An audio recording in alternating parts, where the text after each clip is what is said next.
Olá, bom dia. Bom dia. Bom dia. Este é o Visual, um programa acessível da TV Brasil. Em nossa página no Facebook, você encontra notícias do mundo da acessibilidade e dos bastidores do nosso programa. Acesse lá, facebook.com/Visual TV Brasil. O Visual começa agora.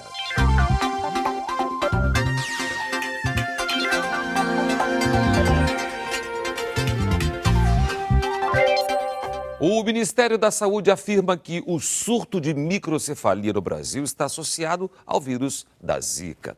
Mas pesquisadores ainda trabalham em busca de uma comprovação científica. E um estudo desenvolvido a partir de células-tronco pode ajudar a estabelecer essa relação. Minicérebros. Tá vendo essas bolinhas brancas flutuando no líquido dentro do frasco? São minicérebros desenvolvidos a partir da indução de células da pele a retroagirem formando células-tronco, que darão origem ao tecido nervoso. Os organismos são expostos ao Zika vírus e têm o desenvolvimento acompanhado através da injeção de substâncias que, quando expostas ao laser, mostram com cores diferentes os tipos de terminações nervosas e seus vários estágios de desenvolvimento. O que a gente cria são protótipos de cérebros que são equivalentes a cérebros de fetos com até 2 meses de idade. Então nós depois criamos uma combinação de fatores, no que a gente chama de meio de cultura, e coloca essa combinação de fatores, hormônios, fatores de crescimento em contato com essas células. A partir daí elas passam a se formar, a se organizar como se fossem um sistema nervoso. O objetivo do estudo desenvolvido pelo IDOR em parceria com a UFRJ e a Fiocruz é descobrir como o cérebro humano, em suas primeiras etapas de desenvolvimento, reage ao Zika vírus, além de confirmar ou descartar cientificamente a hipótese de que casos de microcefalia foram causados pela virose. Os resultados da pesquisa podem oferecer uma arma que, junto com a prevenção, talvez nos ajude a vencer a guerra contra o Zika. A partir do momento que a gente consegue criar um modelo em que a gente pode avançar no entendimento de como o vírus ele reage ou ele interage com o sistema nervoso, pode-se eventualmente se entender quais são os mecanismos moleculares que ele utiliza. E a partir daí pode-se pensar em medicamentos úteis para evitar os danos causados pela infecção. A diretora-geral da Organização Mundial da Saúde, Margaret Chan, se comprometeu a facilitar a colaboração internacional na produção de vacinas e outras formas de combate ao mosquito Aedes aegypti. A declaração foi feita no Rio, onde ela visitou a Fundação Oswaldo Cruz. No Brasil, para acompanhar de perto as ações do governo no combate ao Zika vírus, a diretora-geral da Organização Mundial de Saúde, Margaret Chan, se reuniu com o ministro da Saúde, Marcelo Castro, e com a diretora da Organização Pan-Americana de Saúde, Carice Etienne. No Rio, as autoridades fizeram uma visita à Fundação Oswaldo Cruz. O local é um dos mais conceituados centros de pesquisa do país e comanda uma série de estudos para o desenvolvimento de tecnologias de combate ao Aedes aegypti. Além do Zika vírus, o mosquito é responsável pela transmissão da dengue e da febre chikungunya. Um dos avanços desenvolvido pela Fiocruz é um novo exame capaz de fazer o diagnóstico das 3 doenças em poucas horas e que estará disponível ainda neste semestre. Em coletiva com a imprensa, a diretora da OMS elogiou o governo brasileiro. Disse que, apesar do Aedes aegypti ainda ser um mistério, o país vem desenvolvendo políticas transparentes com o resto do mundo e que o Brasil é bem maior que o mosquito. I'm sure Brazil is much bigger than a mosquito. Já o ministro da Saúde disse que a prioridade agora é desenvolver uma vacina para a dengue e para o Zika vírus e voltou a frisar que não há risco de uma epidemia durante a Olimpíada. Nesse período de agosto e setembro, onde ocorrerão as Olimpíadas e as Paralimpíadas, normalmente, é histórico isso, a população de mosquito cai vertiginosamente a níveis basais, aos menores níveis da população do mosquito durante todo o ano. O período de maior número de mosquitos, da maior população, é no mês de abril e março e abril.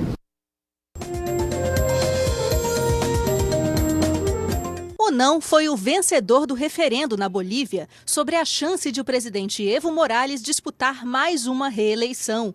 Morales é o primeiro indígena a ser presidente do país e está no terceiro mandato, que só termina em 2020. Essa semana, o site Wikileaks revelou que o governo dos Estados Unidos espionou o secretário-geral da ONU e líderes mundiais, como o primeiro-ministro de Israel. Segundo o Wikileaks, a NSA, a Agência de Segurança Nacional dos Estados Unidos, fez escutas secretas de um encontro entre o secretário-geral da ONU, Ban Ki-moon, e a primeira-ministra alemã, Angela Merkel.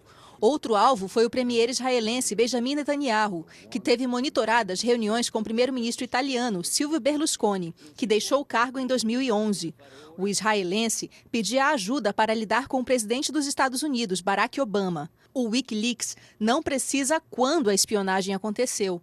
Monitoramentos secretos feitos pela NSA não são novidades. Outros casos foram revelados há 3 anos pelo ex-funcionário Edward Snowden. Neste sábado vai entrar em vigor um cessar-fogo na Síria.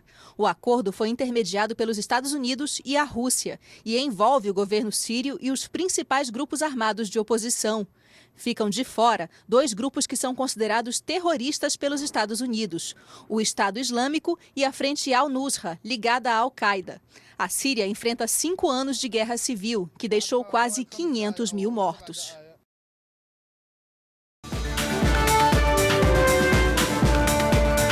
Olá, o nosso assunto de hoje é sobre o goalball. O goalball é uma modalidade paralímpica e tem todo um charme. Por quê? Porque de todas as modalidades paralímpicas, o goalball é a única que não é adaptada, ou seja, não veio do esporte olímpico. Exemplo, o basquete. No paralímpico é o basquete em cadeira de rodas. O vôlei foi adaptado para o vôlei sentado. O goalball não. O goalball foi criado para atletas paralímpicos. Como aconteceu isso? Os alemães, depois da Segunda Guerra Mundial, criaram o goalball para recuperar os soldados que tinham perdido a visão na Segunda Guerra. Então começou o esporte como uma terapia para a inclusão, para que esses soldados fossem de novo incluídos na sociedade porque estavam sem a visão. Aos poucos o goalball foi crescendo e se transformou num esporte paralímpico, hoje para deficientes visuais. O goalball vai estar na Paralimpíada do Rio de Janeiro. O Brasil tem uma seleção masculina e feminina que já estão classificadas para a Paralimpíada do Rio. E mais importante do que isso, tanto a seleção masculina como a feminina têm chances de medalha de ouro aqui no Rio de Janeiro. Então, ganhar uma medalha de ouro no goalball, um esporte tão charmoso e um esporte exclusivo para Paralímpico, é um prêmio que a torcida brasileira está esperando. Até a próxima.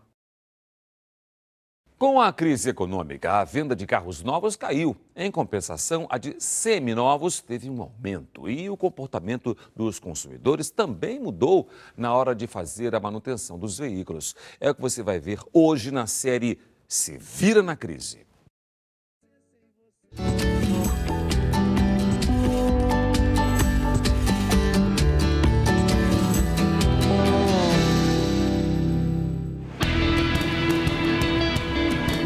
Se fala em economizar, os bens com valores mais altos são os primeiros a serem cortados do orçamento.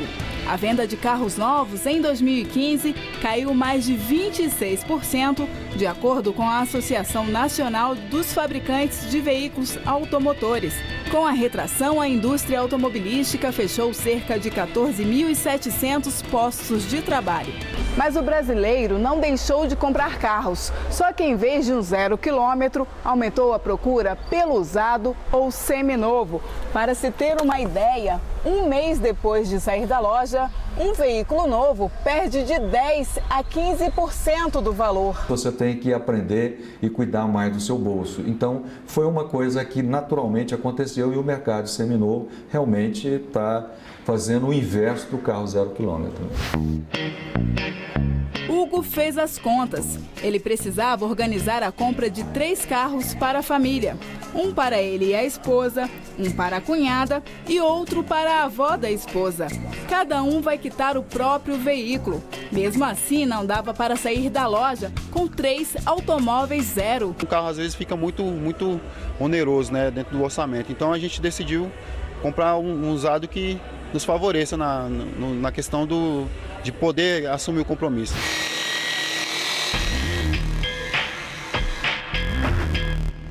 Quem não quer aumentar as despesas na troca do carro, encontra outra saída. Desta vez, nas oficinas mecânicas, os pátios estão mais cheios, mas se engana quem imagina que o faturamento desta loja em Brasília aumentou. Para não gastar mais do que pode, o cliente procura serviços mais simples. Não há manutenção completa, é apenas pequenos reparos para manter o carro funcionando. Essa que é a diferença, tem que trabalhar mais e o faturamento é bem menor. Este empresário diz que antes os clientes não ficavam com um amassadinho na lateral do carro.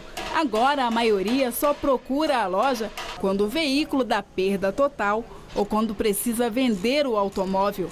Em 2014, ele reparava cerca de 250 carros por mês. Desde o ano passado, a média caiu para 160. Tive que baixar meus preços, você entendeu? E com tudo subindo, dificulta mais ainda, porque todo o nosso material é derivado de petróleo. Então ele acompanha o valor do cambial do dólar. E a gente não consegue acompanhar devido aos clientes estar correndo com medo da crise. A gente vai ter que saber lidar com a crise, né? De uma maneira ou de outra, a gente tem que se organizar. A gente não pode parar a nossa vida diante da crise, né? Tem que viver.